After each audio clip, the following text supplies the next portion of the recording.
नमस्कार, अली पोस्ट के talk show में आप सभी का स्वागत है और मैं हूं नियति। आप सभी को बता दूं, ये जो टॉक शो है इसको संचालित E2 बेकरी कर रही है और आज के हमारे जो गेस्ट हैं आरजे आर्यन, इनको सब जानते ही होंगे। पहले तो मैं इनका स्वागत करती हूँ आज के टॉक शो में। थैंक यू सो मच नियति कि आपने मौका दिया मुझे यहाँ पे अपने टॉक शो में आने का और अपनी बात सब तक पहुँचाने का। आरजे, शुरुआत करते हैं शुरुआती पल की कि ये सफ़र कैसे शुरू हुआ। शुरुआती सफ़र तो मतलब शुरू से ही था स्कूल के दिनों में कि आरजे बनना है। तब पहली बार जम्मू में आरजे हंट का ऑडिशन हुआ था तो मैंने भी वो दिया था, लेकिन तब मैं 10th में पढ़ता था तो तब समझ नहीं आया कि ऑडिशन से बाहर क्यों किया। लेकिन अब जब आरजे बन गया हूँ तो अब समझ आता है कि उस टाइम पे क्या कमियाँ थी, क्या चीज़ें और चाहिए थी। आरजे बनने के लिए आपके ऊपर एक बहुत जिम्मेदारी रहती है, आपको सब कुछ आना चाहिए क्योंकि आपको एंटरटेनमेंट के साथ साथ इन्फॉर्मेशन भी लोगों तक पहुंचानी है। और सैड न्यूज़ देना हमारा काम नहीं होता क्योंकि हम खुशियां बांटने, वो सेंटा क्लॉक होता है ना जैसे, बस वैसे ही हमें खुशियां बांटनी होती हैं। शुरुआती दिनों में थिएटर किया, कुछ देर सिंगिंग की, गिटार सीखा, फिर उसके बाद लगा कि यार थोड़ा ज़्यादा टाइम लग जाएगा ये सीखने में, तो फिर राइटिंग शुरू की। उसके बाद आरजे का ऑडिशन हुआ, क्रैक किया तो आरजे बन गए। अच्छा, पर शुरुआत आपने शायरी से की, ठीक है। शायरी से आप सीधे रेडियो में चले गए, कैसे? बेसिकली लोगों को ऐसा लगता है कि आरजे बनने के लिए ना आपकी आवाज़ अच्छी होनी चाहिए, लेकिन मुझे ऐसा नहीं लगता। आपके पास कंटेंट होना चाहिए क्योंकि कंटेंट ही आपका किंग है। तो जब आरजे का ऑडिशन हुआ तो प्लस पॉइंट ये था कि मैं लिखता था और हर चीज़ पे लिख रहा हूँ, सोशल इश्यूज़ पे लिख रहा हूँ, मतलब सोसाइटी में क्या हो रहा है सब चीज़ों पे लिख रहा हूँ। तो उनको लगा कि नहीं, ये इसके पास कंटेंट है तो इसको आरजे बनाया जा सकता है, तो बस वैसे ही हो गया। तो आरजे, आप पहले शायरी करते, तो एक शायरी हमारे दर्शकों के। तो शायरी सुनाऊंगा कि जख्म लेकर हमने अपने दिल पर निशान नहीं देखा, वो परिंदा मर गया जिसने आसमान नहीं देखा।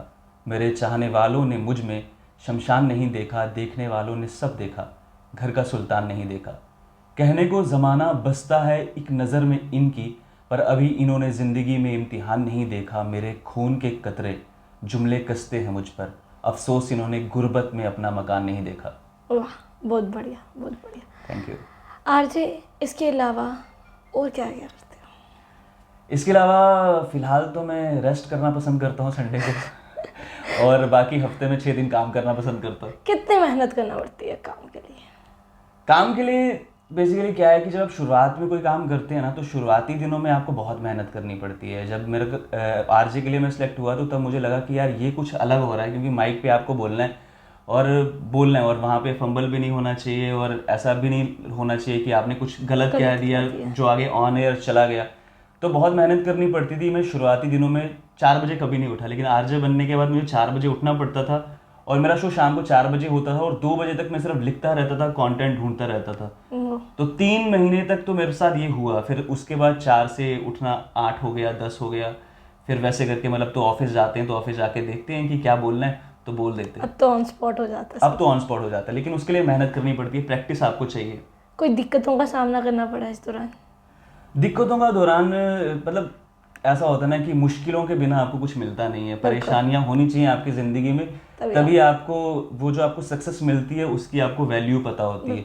तो ऐसा नहीं मैं कहूँगा कि यार जो परेशानियां गुजरी तो मेरे साथ ही गुजरी, क्योंकि हर किसी के साथ गुजरती हैं। कोई सीख जाता है, कोई नहीं सीखता। बिल्कुल, क्योंकि परेशानियों से ही कुछ नया सीखने को मिलता है। बिल्कुल। आरजे बात की जाती है, आप भी आरजे हैं और काफ़ी सारे आरजे इस समय बन चुके हैं। आप में और उनमें ऐसी क्या डिफरेंट चीज़ है जो आप उनसे हटके करते हो और आज आरजे आर्यन को सब लोग जानते हैं? बेसिकली मैं कहूँगा कि एक आरजे दूसरे आरजे से हमेशा ही अलग होता है, क्योंकि किसी को भी सेम नहीं चाहिए होता कि अगर तू वो काम कर रहा है तो दूसरे के पास भी वही दूसरा कोई काम कर रहा है। हर एक आरजे हर किसी से डिफरेंट होता है क्योंकि हर किसी का कंटेंट यूनिक होता है। हम किसी का कॉपी पेस्ट कंटेंट यूज़ नहीं करते। आपको अपना कंटेंट बनाना है, अपना लिखना है। तो मुझे लगता है कि हर आरजे से अलग है, डिफरेंट ही है। बिल्कुल, होना भी डिफरेंट ही चाहिए, यूनिकनेस जो होती है वही। क्या उम्र थी जब शुरुआत की थी इसकी? शुरुआती दिनों में राइटिंग से ही मैंने शुरू किया था। जब मैं स्कूल में था, रणवीर स्कूल में मैं पढ़ता था, तो वहाँ पे किसी ने कहा कि यार स्कूल की ना एक हर साल मैगजीन पब्लिश होती है तो उसमें बच्चे भी अपना कंटेंट दे सकते हैं। तो मैंने कहा यार दे सकते हैं, तो फिर मैंने कविता लिखी उस टाइम पहली बार, माँ पे लिखी मैंने। तो वो मैंने उनको सबमिट की तो टीचर आए कि बेटा इसमें बहुत सारी मिस्टेक्स हैं ग्रामेटिकली, तो ये ठीक करनी पड़ेंगी। तो वो सर ने खुद ठीक की थी, तो वो पब्लिश हुई। जब पहली बार आपका आर्टिकल किसी पेपर में या मैगजीन में छपता ना तो एक अलग खुशी होती है। तो फिर हर साल जब तक मैं रणवीर स्कूल रहा तो 4 साल लगातार हर साल मेरा आर्टिकल छपता था। उसके बाद थिएटर शुरू किया, फिर धीरे धीरे भूल गया कि राइटिंग भी कोई चीज़ है। फिर जब वापस से सब छोड़ के ख़त्म हुआ फिर लगा कि राइटिंग करनी चाहिए। राइटिंग ही करनी तो फिर वो एक्सपीरियंस जो साथ का था और वो शुरुआती दिनों की जो थोड़ी बहुत मेहनत थी, थोड़ी बहुत लिखावट सीखी थी, क्योंकि मुझे किसी ने कहा था कि पोइम कविता लिखने के लिए ना आपको कम शब्दों में बड़ी बात कहनी होती है। तो वो ही दिमाग में था, तो कोशिश करता हूँ कि अच्छा लिख पाऊँ। आरजे, आज मदर्स डे है और आपने बात की जब आपने पहली अपनी कविता लिखी थी वो भी माँ पे लिखी थी, तो आज मदर्स डे के होने पे कुछ शब्द? मम्मी का दिन तो मुझे लगता है कि हर रोज़ होता है, लेकिन फिर भी मैं कहूँगा कि सुबह हुई चिड़िया चहकी, माँ ने आवाज़ दी तो जाना कि सब बेहतर है। और वैसे भी आज बहुत से लोग होते हैं जो माँ की झूठी कसमें खाते हैं लेकिन हैप्पी मदर्स डे बोलते हैं सबको। सारे बोलते हैं, बिल्कुल। आज मदर्स डे है और मेरी तरफ से भी जितनी भी माँवें मुझे देख रही हैं उन सबको भी मैं मदर्स डे की हार्दिक शुभकामनाएं देती हूँ।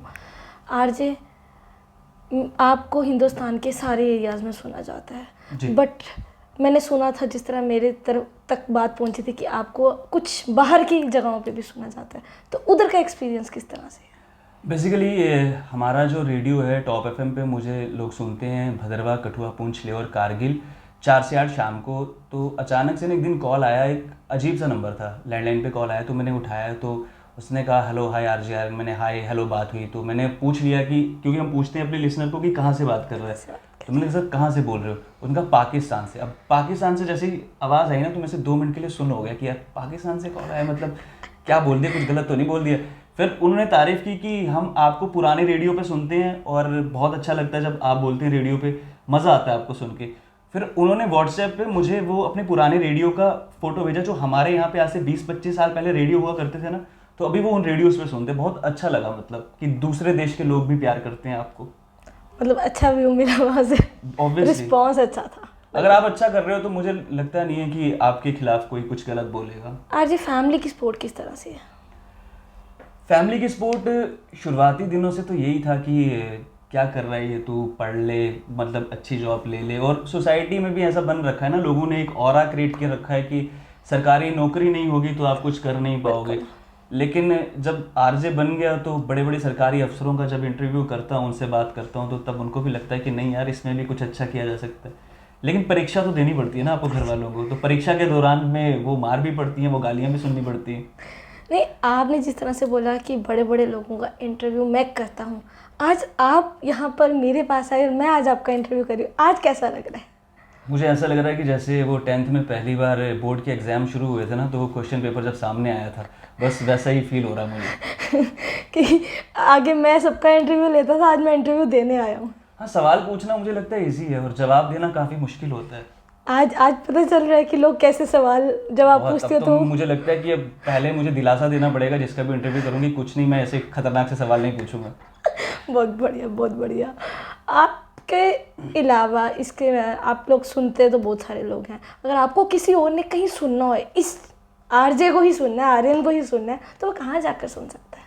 सबसे पहले तो अगर आप ऐसे गर्मी के दिन भी आ रहे हैं और पहाड़ों की तरफ भी बहुत से लोग जा रहे होंगे, तो अगर पुंछ, भदरवा या लेह, कारगिल लोग जा रहे हो तो वहाँ सुन सकते हैं 4 से 8 मुझे, मंडे टू सैटरडे। उसके अलावा सोशल मीडिया पे तो फॉलो करके सुन ही सकते हैं। सोशल मीडिया अकाउंट नाम RJ-RN, तो RJ-RN कहीं भी ढूंढ लेंगे, ऊपर ही मिल जाएगा, सामने ही मिल जाएगा। आरजे कुछ हटके करने वाले आने वाले दिनों में? कुछ हटके ये कि अपने कंटेंट में और इम्प्रूवमेंट लाने की कोशिश करूँगा, क्योंकि मुझे जहाँ तक पता है कि लोग ये नहीं बोलते कि हम आपको सुनते हैं, लोग बोलते हैं कि हमारी मम्मी आपको सुनती है, हमारे पापा आपको सुनते हैं, तो हम भी आपको सुनते हैं, अच्छा लगता है। तो मेरा ये शुरू से है कि कंटेंट बनाओ नीट एंड क्लीन, कि फैमिली में बैठ के सुना जा सके, उनको मज़ा भी आए, अच्छा भी लगे और कुछ सीख भी उसमें हो। तो उसमें जितनी इम्प्रूवमेंट लाने की कोशिश करूँगा, उसके ऊपर मेहनत चल रही है। आरजे अभी तक यूथ के लिए कुछ किया खास? यूथ के लिए सब कुछ बेसिकली यूथ के लिए ही कर रहा हूँ, क्योंकि मैं खुद भी यूथ ही हूँ। तो ऑब्वियसली जो अपने लिए करूँगा, लोग दूसरे मुझसे देख के सीखेंगे, इंस्पायर होंगे। क्योंकि जिस तरह से आपने बोला कि मेरे को बड़े सारे लोग कहते हैं कि मेरी मम्मी ने सुना है, मेरे पापा ने सुना, उसी लिए कहा कि यूथ के लिए ऐसा क्या है जो यूथ सुन सके अच्छी।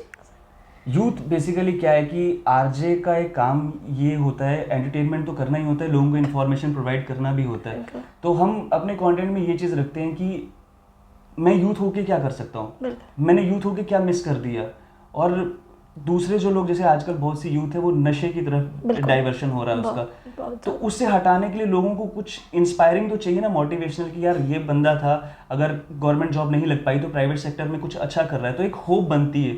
और जैसे आजकल बहुत से इवेंट्स होते हैं, ओपन माइक्स होते हैं, छोटे छोटे सोशल वेलफेयर डिपार्टमेंट की तरफ से भी होते हैं, तो लोगों में एक मोटिवेशन बढ़ेगा कि नशे से हट जाओ और बिल्कुल। पॉजिटिविटी की तरफ जाओ। तो वैसा कंटेंट होता है मेरा, तो लोगों को भी अच्छा लगता है कि नहीं यार हमारा बच्चा जो है सही दिशा की ओर जाएगा। बिल्कुल।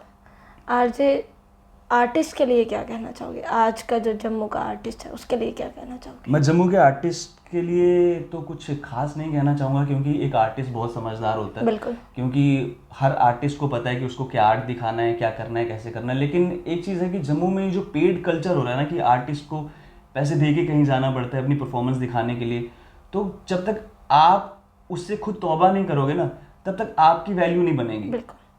तो मेरे साथ तो ऐसे ही था कि अगर कहीं मुझे अपना हुनर पैसे देके दिखाना है शुरुआती दिनों में, तो मैं बिल्कुल, नहीं दिखाता बिल्कुल था। नहीं। क्योंकि मैंने वो हुनर लिखने के लिए, वो कंटेंट लिखने के लिए शायद से कितनी रात कितने दिन उसके ऊपर काम किया है, तब जाके मैंने वो तैयार किया। और उसको दिखाने के लिए अगर पैसे देने पड़ रहे हैं तो मुझे लगता है वो नहीं करना चाहिए एक आर्टिस्ट को।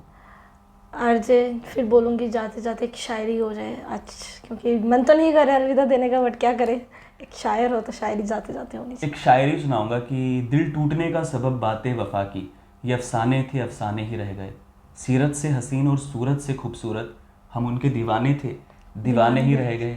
वो जो ख्वाब में आती थी लड़की आरजू मिलने की थी उससे, ये अरमान दिल के थे दिल में ही रह गए, और किसी के हिस्से दर्द आया किसी के हिस्से आई खुशियाँ, हम तन्हा थे तन्हा ही रह गए। Thank you so much. बहुत बढ़िया, बहुत बढ़िया। आज बहुत अच्छा लगा आपसे बातचीत करके, Thank you so much. और आपसे बड़ी सारी चीज़ें सीखने को भी मिली हैं मुझे भी। तो आप लोगों ने भी आज आरजे आर्यन को सुन ही लिया, जबकि आरजे आर्यन हर समय बाकी लोगों का इंटरव्यू लिया करते थे, आज मैंने आरजे आर्यन का इंटरव्यू लिया, तो मुझे लगता है इनको भी बहुत अच्छा लग रहा होगा। बहुत बहुत अच्छा ही लग रहा होगा। तो आरजे आप ऐसे ही आगे बढ़ते रहो, हमारा Thank you ये so much. कहना है। अगर आप लोगों के पास कोई टैलेंट है तो ज़रूर आगे बढ़कर आएँ, क्योंकि अर्ली पोस्ट जो है वो हमेशा आगे बढ़ावा देता है और देता रहेगा। और ऐसे और नए टॉक शो के लिए बने रहे अर्ली पोस्ट के साथ। नमस्कार।